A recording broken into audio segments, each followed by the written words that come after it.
the results were amazing. If a pharmaceutical had achieved these results, it would have been on the NHS, for sure. So many miracles. I can't tell you how many miracles. And so when I look back, it's stepping stone, golden stepping stone onto another golden stepping stone to another. And just so blessed. So blessed.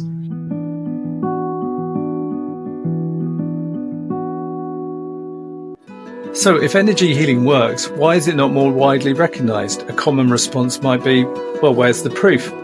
My next guest single-mindedly set about answering that question, helping to instigate one of the biggest, if not the biggest, scientific research projects into energy healing or spiritual healing, and with remarkable effect. Dr Michael Dixon, head of the Royal Medical Household, described the results as spectacular.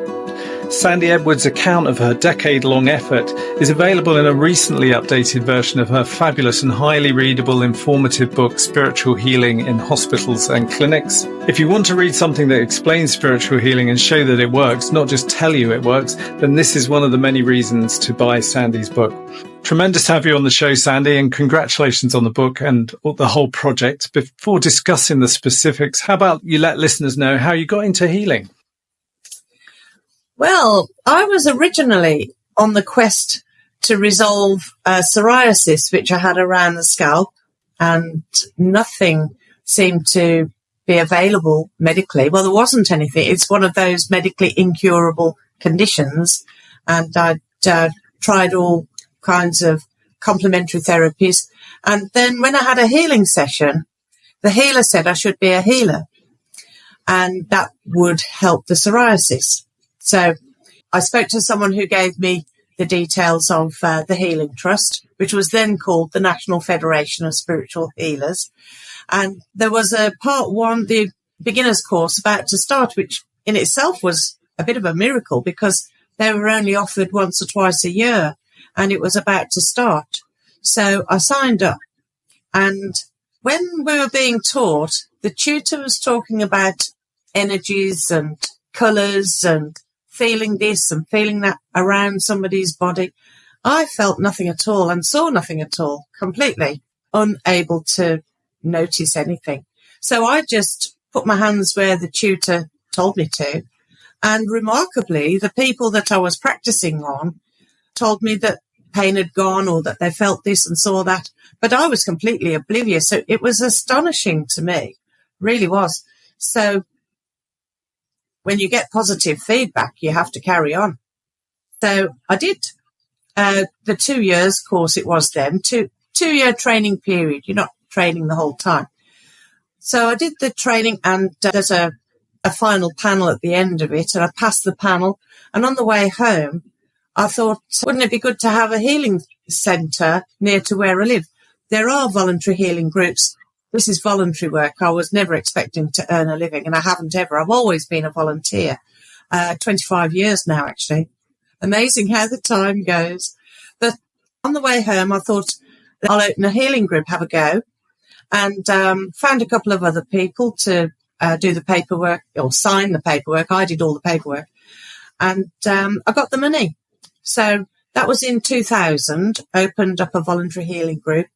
And that went very well. And then a lady who came for a session 5 years after we'd opened, a particular lady came for a session. I could see on the card that she'd been a couple of times already, but not had a session with me. And I noticed on the card that it didn't say how she'd discovered us.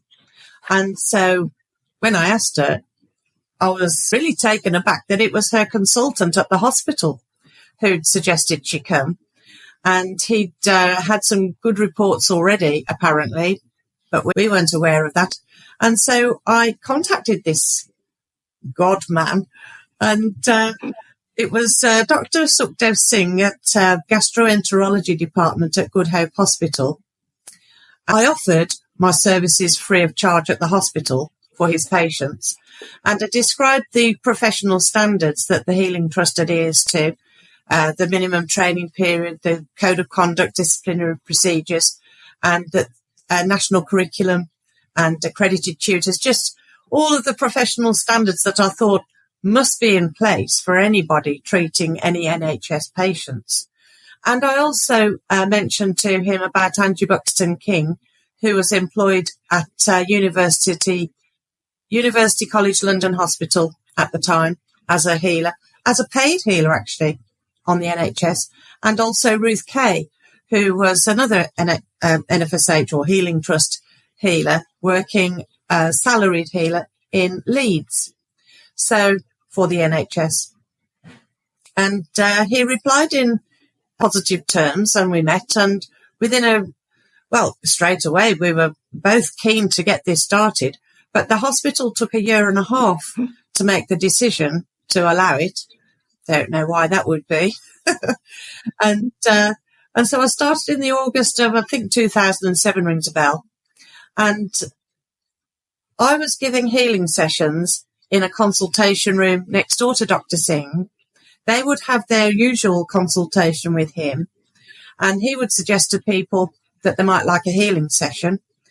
And most often people said yes if they weren't rushing off back to work or something, because they don't like to say no probably to their consultant. And it was only next door, free, and recommended by this person who he's really got a lovely attitude. He's got a bedside manner. He really makes you want to get well, I should think. But some of his patients had some very thick files. They'd been treated by him for a long time, or other parts of the hospital might not only be the one problem they have. And he would see each patient after the healing session, and he was very impressed by what he saw, which was lovely. And after a few weeks, I thought, all of these positive statements are just disappearing. So I asked if I could do a questionnaire, which is a hospital audit. And he agreed. So I made up some questions that I thought would be the most important to anybody. I didn't want it to be about gastroenterology, because that might not be their worst problem. So I thought things like pain relief, stress, sleeping well, relationships, personal relationships, those kind of things would be the most important to anybody. So I made up these questions, and those were given the approval by the ethics committee. Everything has to go to an ethics committee if you're doing anything with NHS patients. And I was able to get started with that just a few months after starting. And then straight after that, someone who was a Healing Trust member, I've never met her, never spoken to her, never seen her in my life, and even now. And she sent an email saying to me, only to me, why me?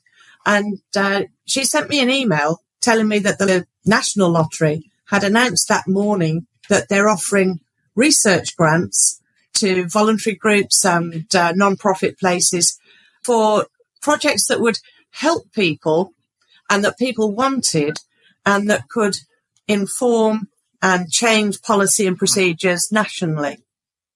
So that, that ticked every box for us. And also on my audit, one of my questions was, if it were possible to make healing available on a regular basis, would you be willing to have half a dozen sessions? Well, everybody said yes. So that ticked the boxes for everything that the lottery was after. So I went in to the hospital and saw Dr Singh about this. And he, as it turned out, knew enough people and the right people in the University of Birmingham, which is one of the top universities in the UK. That's a Russell Group university. That's the British version of the Ivy League in the States. That's the cream. So it's going to be one of the best universities in the world. And he got them on board. It's amazing. Why would a university want to sully their name, their hallowed name with spiritual healing? But Dr Singh got it through. Amazing. And there was a huge amount of competition for these funds from the lottery grant people. I went on 2 courses that they put on just so you could get through the complexity of the application procedure. I didn't want anything missed. I knew the university.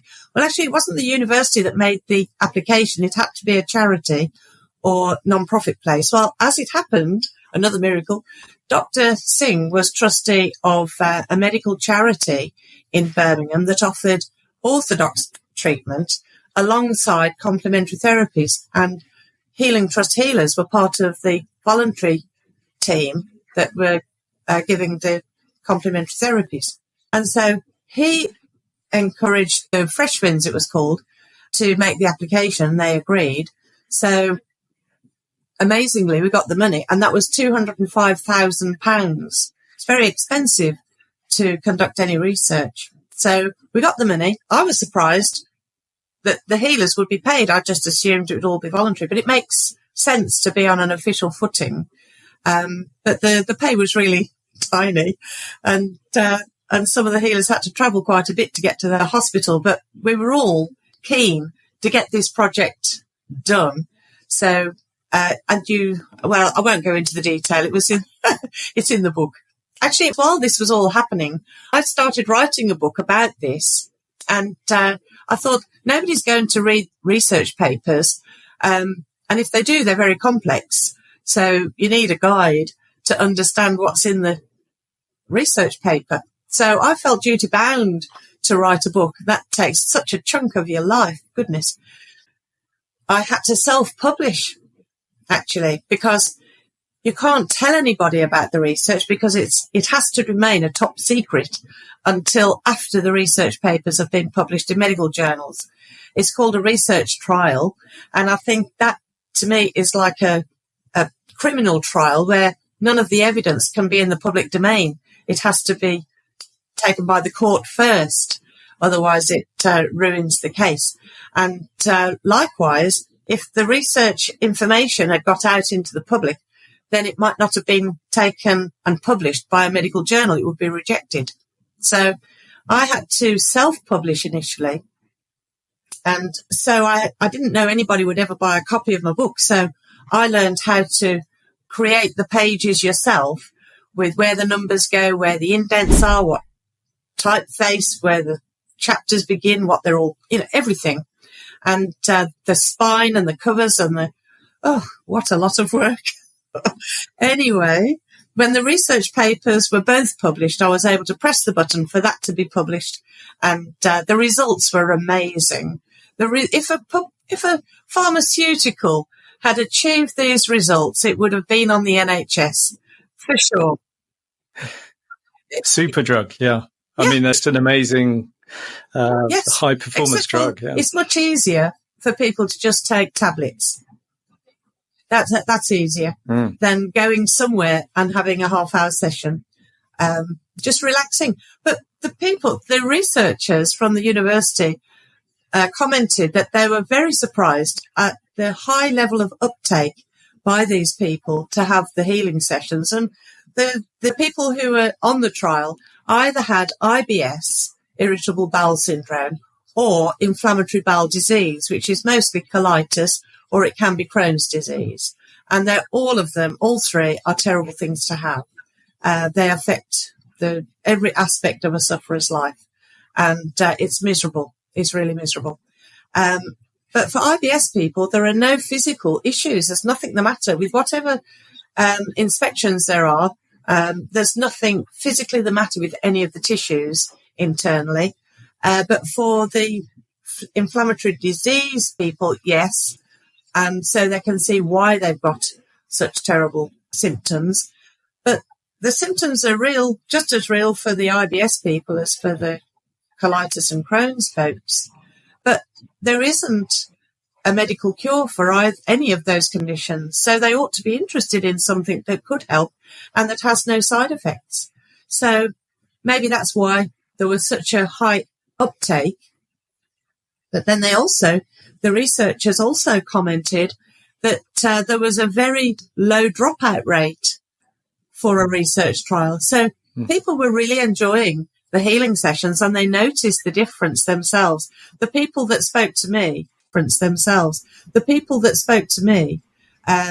people I saw on a Wednesday morning, my slot was Wednesday mornings. These are highly skeptical people as well that we're talking about. People have said to me at the hospital when Dr Singh asked if they'd like a healing session, this is not in the trial. This is people who just had a consultation with him. They said to me, eyeball to eyeball, this isn't going to help. All I need is more tablets or different treatment or surgery. This is going to be no good at all. And after 20 minutes it takes for a healing session. But if you can't say hello and then bye afterwards, say half an hour. And within that time, people change their mind. Most often. Very few didn't notice a single thing of benefit. And sorry to interrupt. It's interesting that that's fascinating that people were so against it and were turned around so quickly. But just out of interest, what was the attitude of the NHS staff that you were working around, as well as Dr Singh? Did you find you were welcome? Yes, actually, because Dr Singh is such a well-respected person in his own right that whatever he said, other people would say, "Oh yes, must be all right then."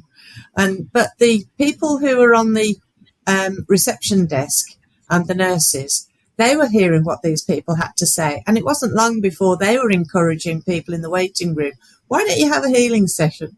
So it was very nice. And a lot of nurses had, and the reception girls did have healing sessions with me, which was lovely. I was able to introduce other healers into the hospital as well. And they went to work in other departments, specifically the cancer department. But other departments wanted us as well. But it's difficult to find healers, like volunteer healers. You've got to be able to afford not to work, which I was fortunate to not have to, and or else be retired. And volunteers don't grow on trees either. So your impression then is that there's massive demand for healers, or there's potentially massive demand? I think if there was a paid position at the hospital, at Good Hope, where it's already been introduced. I mean, I've not been able to find someone to replace me in all those years. I've looked and I've advertised. I've done everything I can to find someone to replace me. And I think COVID also knocked things on the head. The voluntary healing group that I set up finished when COVID began, and it hasn't set up again since. People go off on different directions, and the people running it were older, or, some people even passed away. So it hasn't resumed as yet, but who knows? Maybe other groups. But I think really what I would like to see is healers working in hospitals and doctors' surgeries. That would be my aim. That's where people are more likely to accept having it.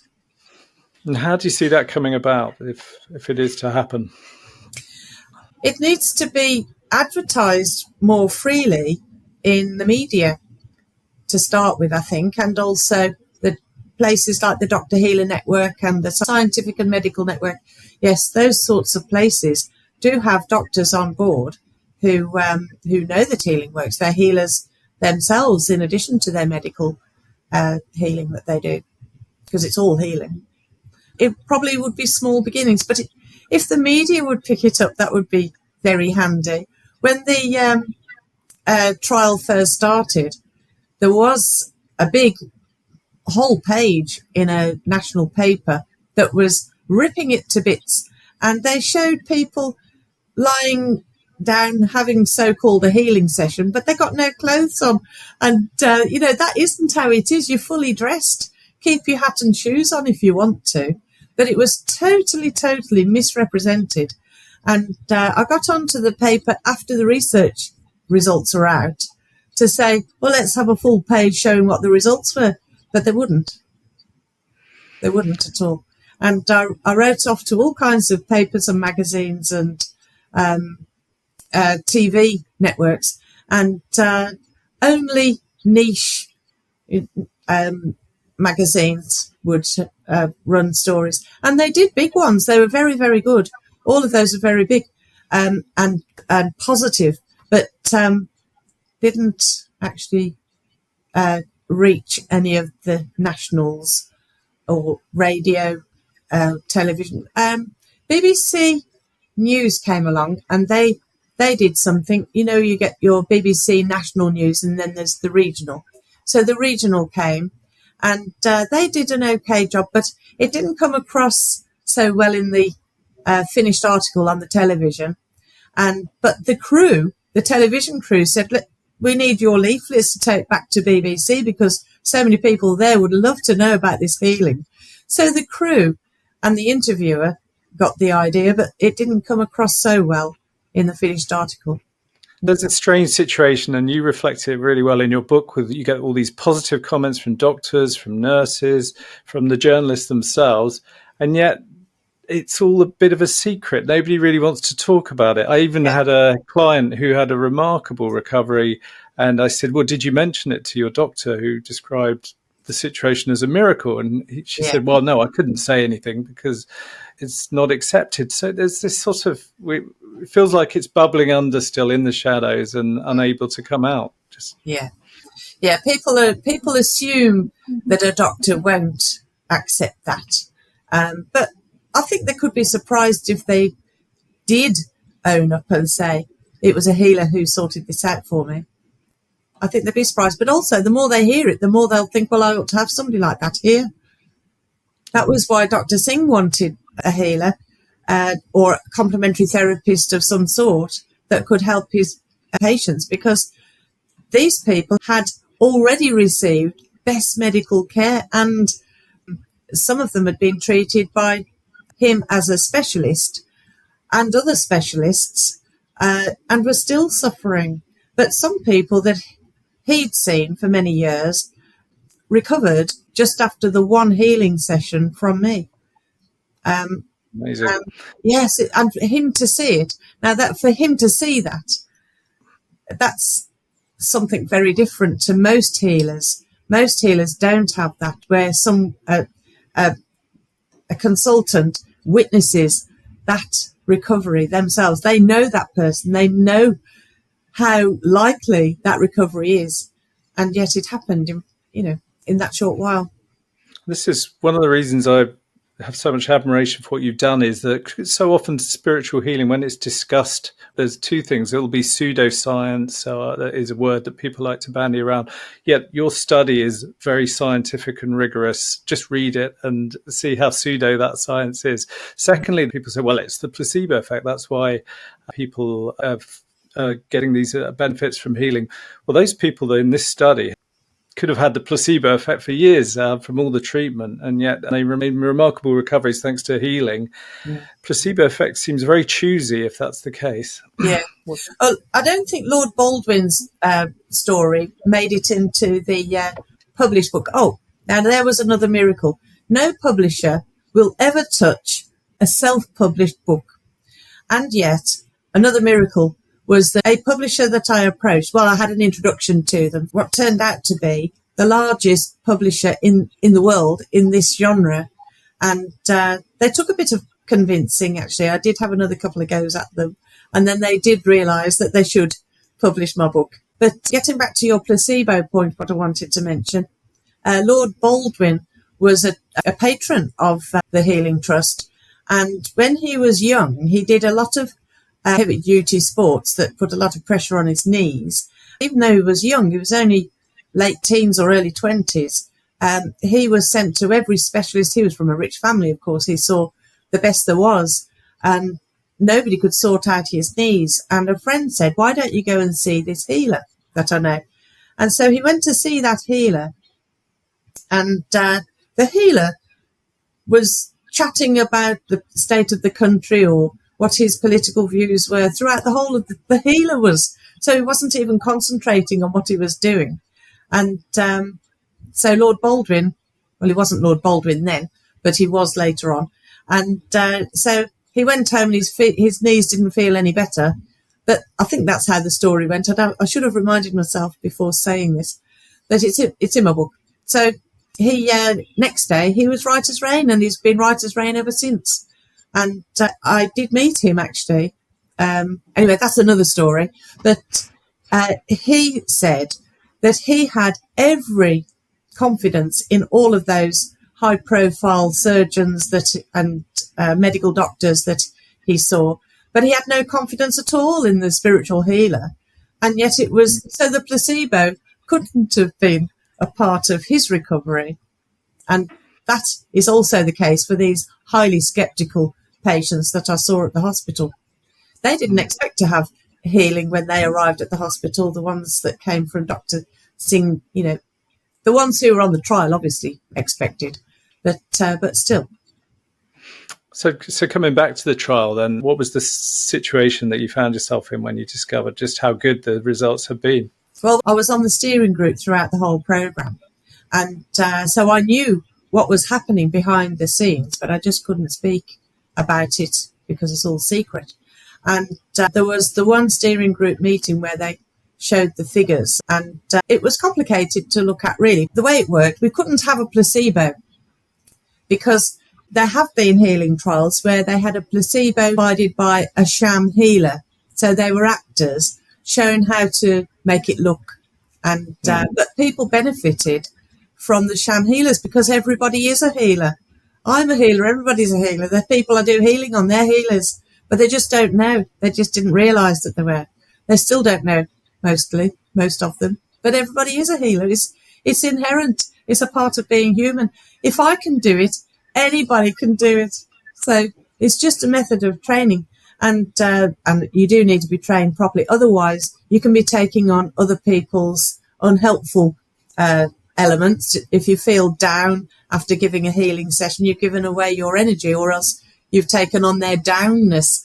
And some healers feel pain in their own body. Well, that's not the way it should be. It should always be a win-win situation when you're giving healing. And you don't need to know what's the matter with anybody either. Of course, in gastroenteritis department, I knew they got gastro, but there were other things worse the matter with some of these people. Yeah, we were just discussing about discovering about the results, but of course you saw the results unwinding through over the 2 years of this project. So I think so people listening, this was 2012, I think, that you completed the research. So that was going on for 2 years to then.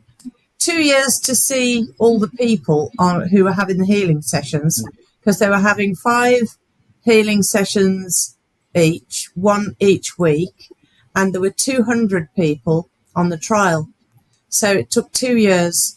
And also the figures had to be worked on and sent back to the lottery people within the 2 years. Though we did have to get extensions to the time. So there were different hoops to go through. And it took a while after that. It was a while after that the University of Birmingham managed to get it reviewed, all the research results reviewed by their own peers. You get peer review. And that took a long while. It needed some nudging. I think that it had to go through so many checks and balances to make sure that nothing could be criticised, because you can imagine what the media would make of that. And University of Birmingham's reputation would be on the line, as would the researchers themselves. They don't want to have anything come back at them. So it was highly rigorous. So on the research trial, there were 200 patients, and normally the gold standard is that you have the treatment group and a placebo group and a group that doesn't have the treatment. Well, first of all, it wouldn't be fair, we didn't think, for people to agree to have the healing, but then be stopped from having it. So the way the researchers worked it out was that half the patients would have the healing session straight away, and the other half would have to wait for 3 months.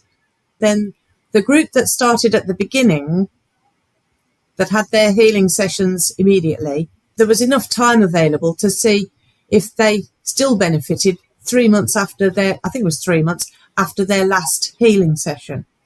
And all of the results for everybody was great. Really, not for every single person, of course, probably, but the results were astonishingly good, and no side effects either. So, and the questionnaires covered things like their symptoms and their well-being, and then there was an interview with 22 people to be able to see what they had to say about it, not just the numbers. So that's a quantitative study with the numbers and a qualitative study with the interviews. So the quantitative is like the skeleton, and the qualitative puts flesh on the bones. And all of the 3 questionnaires, they married up, so it showed that it gave confidence that each one was showing positive results.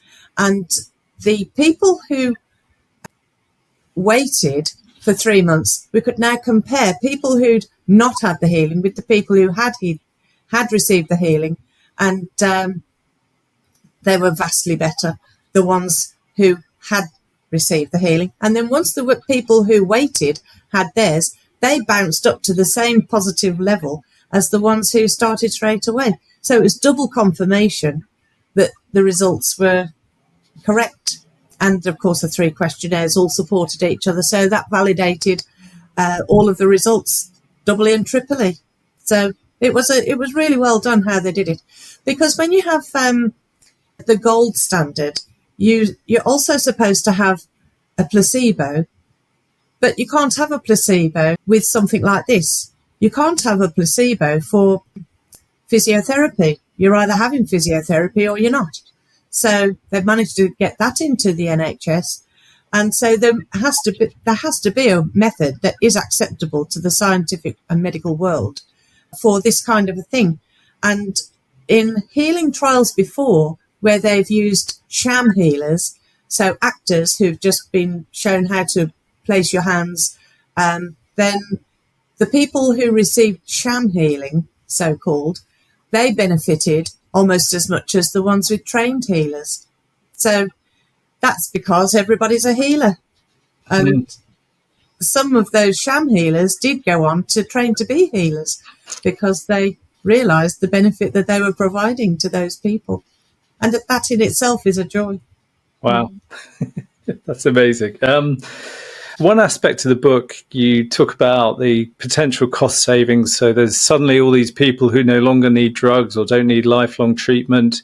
Are you aware if anyone's taken that further, looked into the research and into the numbers? Nobody has, but that is something I've been trying to get onto, because there is a therapy that is available on the NHS that it fits that exact same thing. And the chap who got that paperwork through, it's a massive load of paperwork to get something through. It has to go through NICE, NICE first, before it can be accepted by the NHS. I think that's how it works. So it has to be value for money, and it has to be something that's shown to have benefited people. And we tick all of those boxes, but getting that paperwork done. So I wanted a copy of that paperwork so we could replicate it and get healing on the cards. So far, the 2 people who did put, and I've got their names and their numbers, they won't return my calls. So I'm probably going to have to make some better inquiries. The one person said it was far too much work. He doesn't want to do that again. But if I just had a copy, I'm sure I'd be able to do something with it. Who knows? But that's something I'm working on.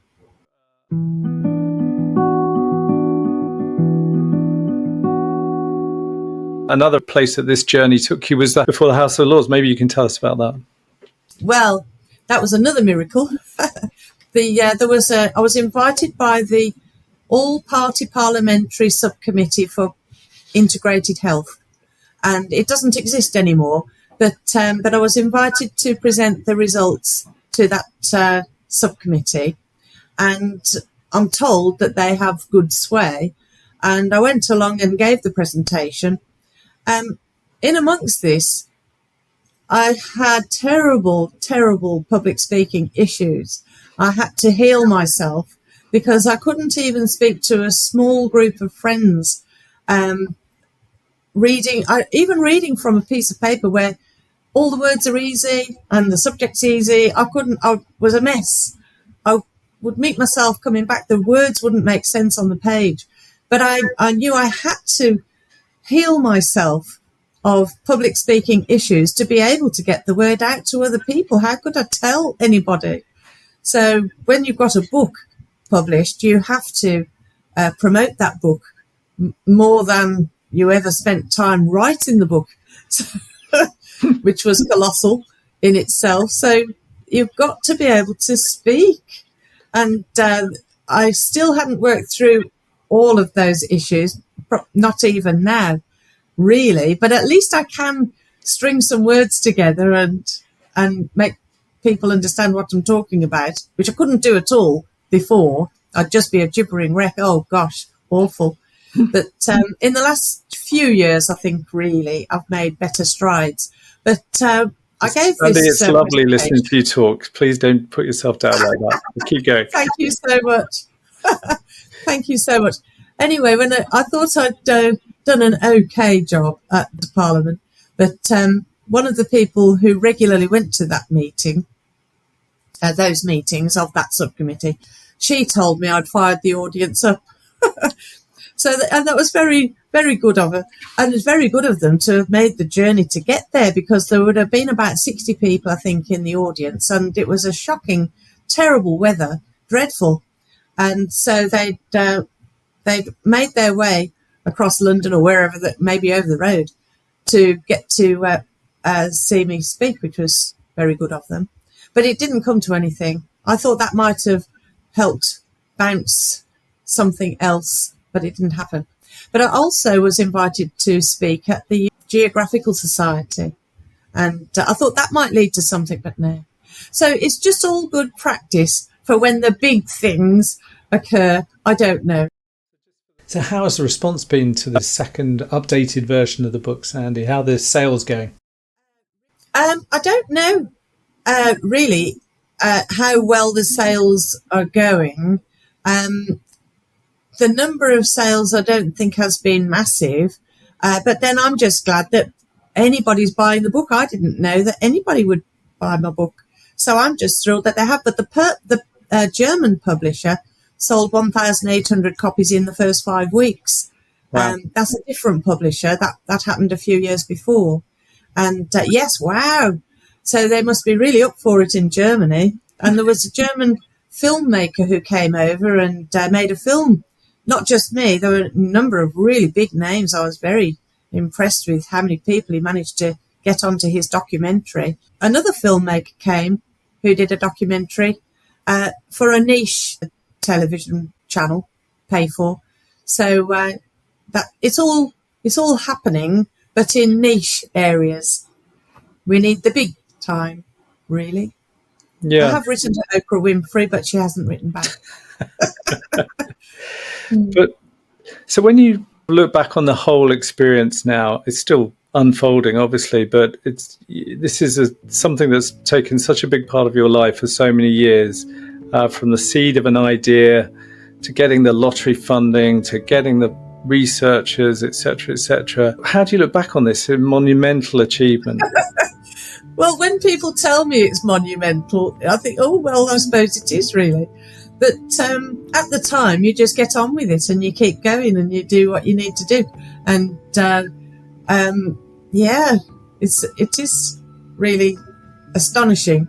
And I'm so grateful to the universe. But this is the thing that all of us can be doing, because if you make it clear to the universe what it is you wish to achieve, the universe knows then they're clear what they're to deliver.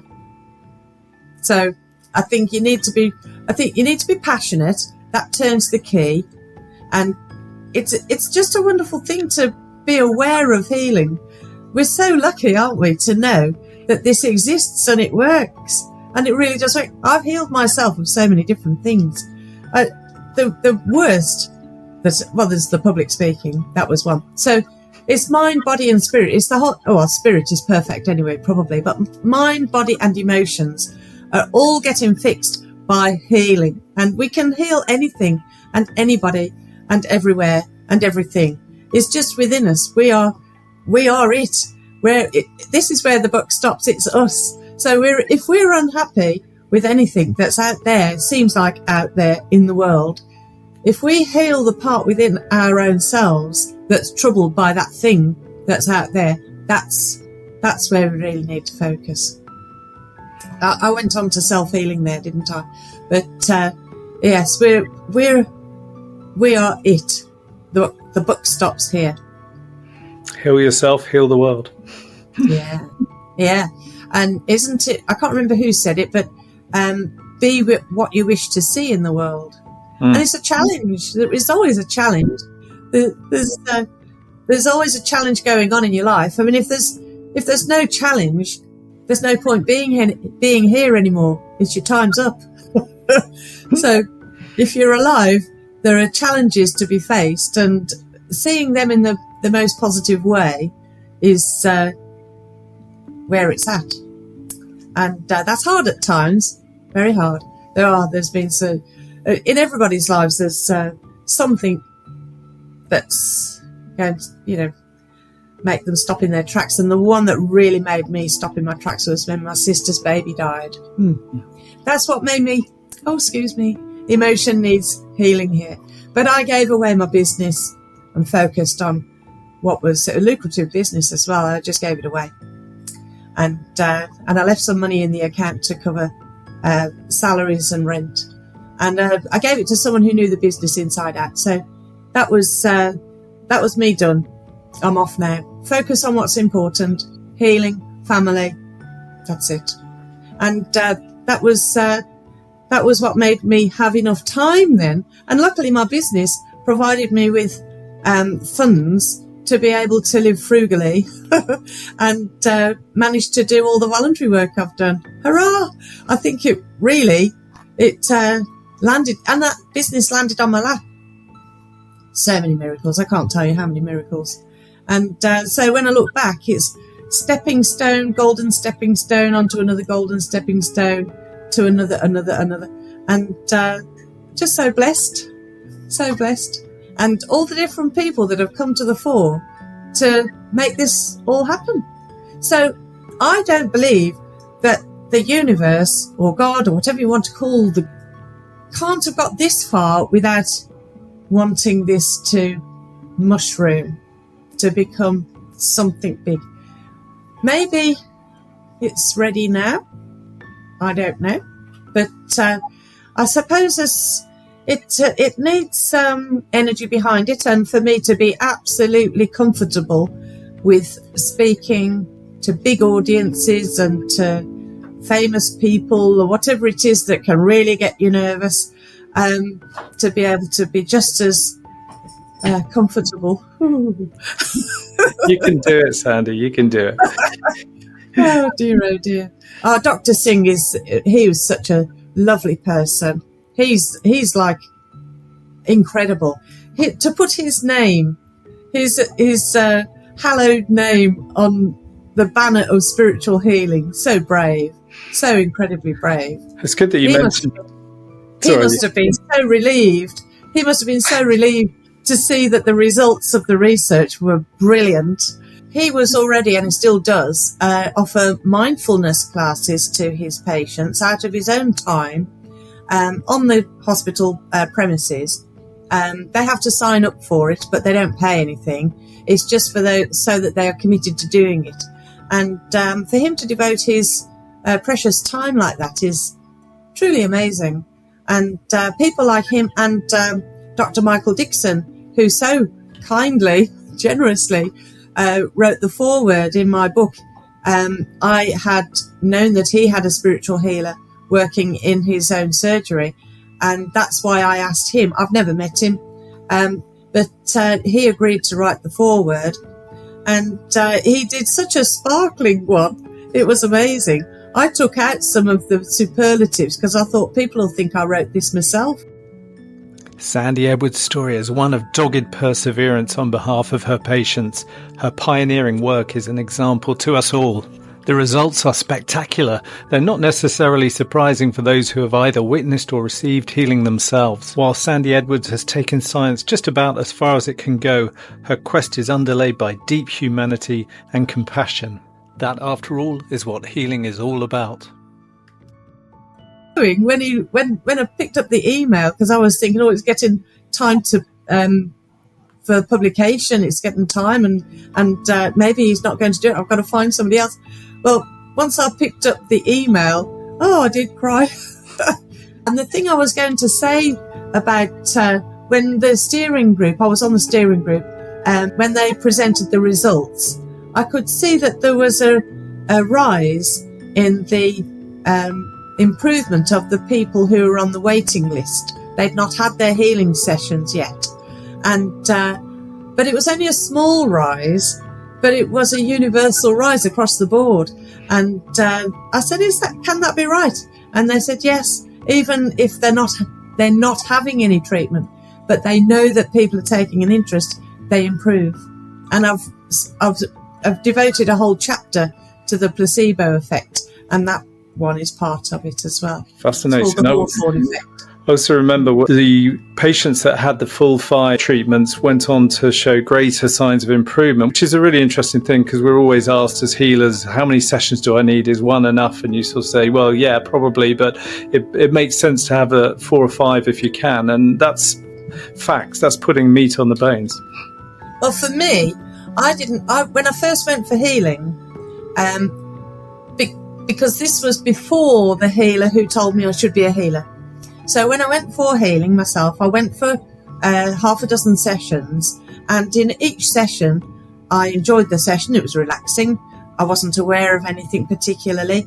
But it was after 6 sessions that I noticed the massive difference.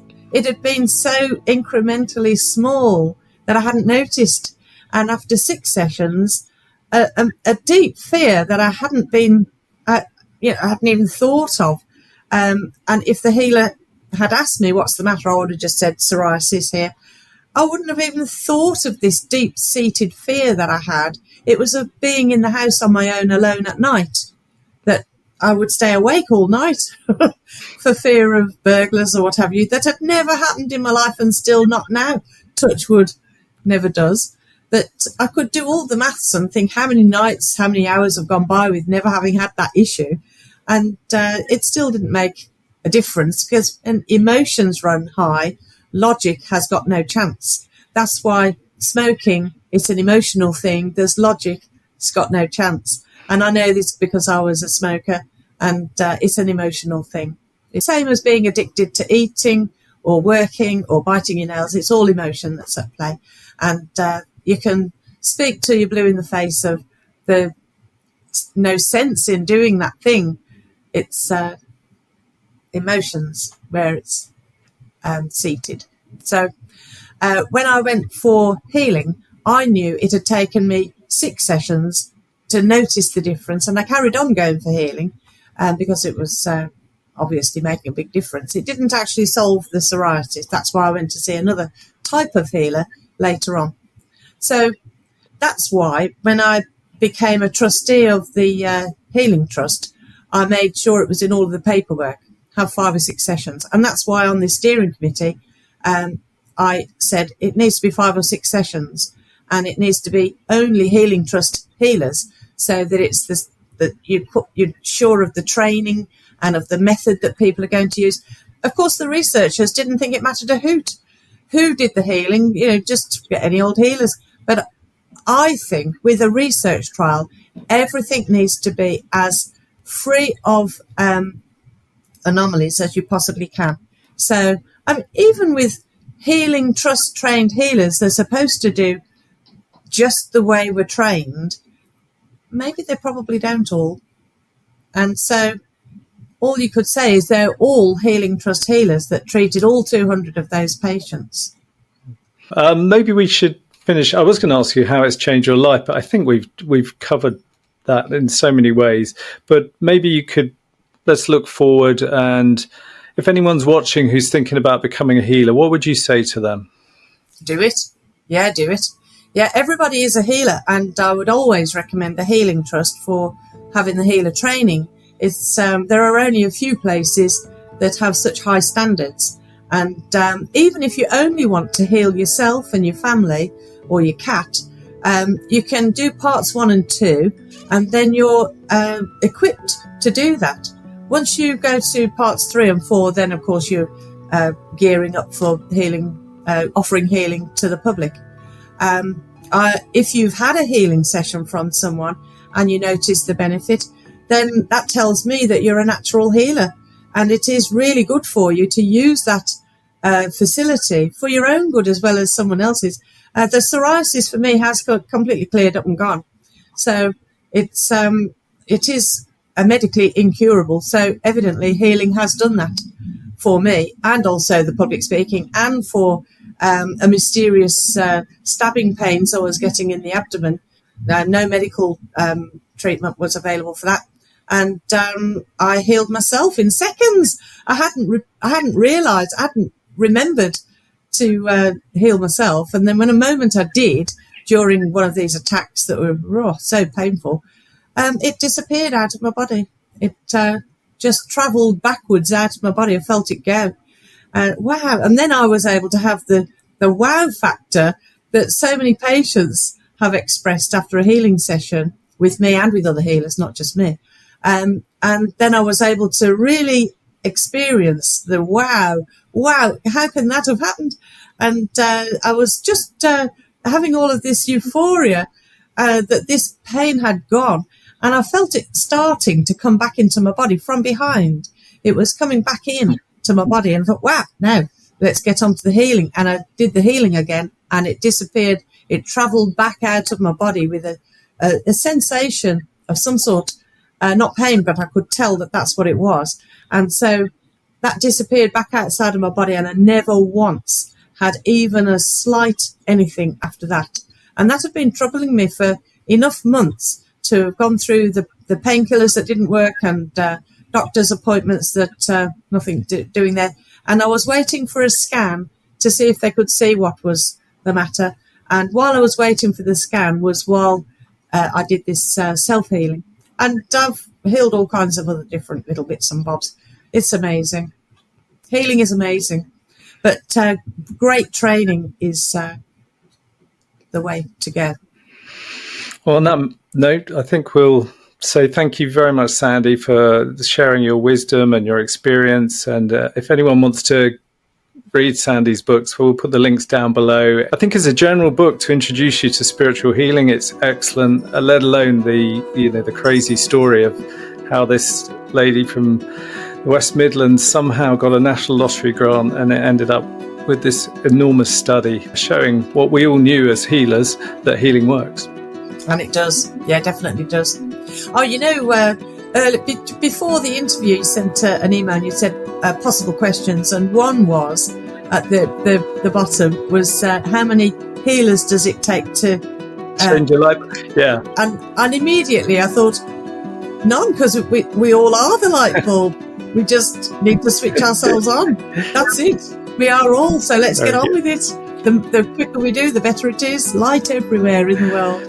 Thanks, Sandy. Keep shining your light. Lovely to talk to you. Thank you. Thank you for the invitation.